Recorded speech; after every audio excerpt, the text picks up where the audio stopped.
Ukiacha changamoto nyingi ambazo zipo kwenye ndoa, changamoto nyingine kubwa ambayo naiona mimi kwa maoni yangu binafsi ni ukosefu wa uchamungu, au niseme ukaribu na Mwenyezi Mungu. Yaani ndoa nyingi zinakosa hofu ya Mwenyezi Mungu, kwa sababu unakuta ndoa inakaa mwaka mzima mtu hajui mumewe wala mkewe ameswali lini mara ya mwisho, ushaona, wala hawajakumbushana hata kuswali. Yaani unakuta mtu kakaa mwaka mzima hajawahi kumkumbusha mkewe, bwana saa 7 ikaswali,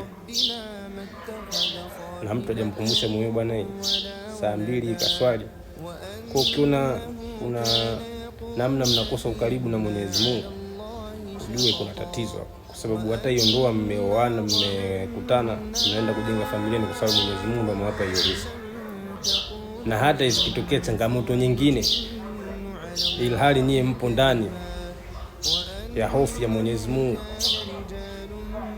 na mnafanya sana ibada pamoja, mnakumbushana mambo ya Mwenyezi Mungu, ni rahisi kuwa na hofu na roho ya kusameheana.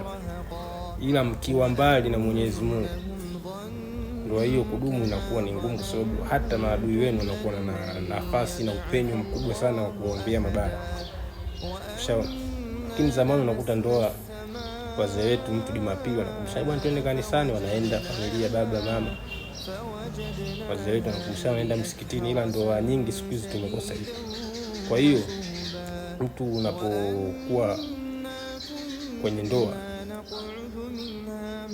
kumbuke sana Mwenyezi Mungu, kwa sababu ujana na maisha mengine yote bila Mwenyezi Mungu ni sawasawa, yani hamna kitu.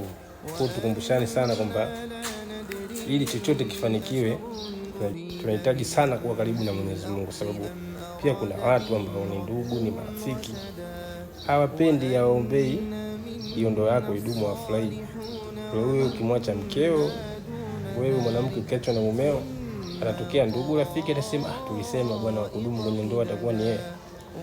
Lakini sasa hivi huwezi kuwaona, lakini kuna watu wanakuombea mabaya, kwa sababu ndoa ni riziki kubwa.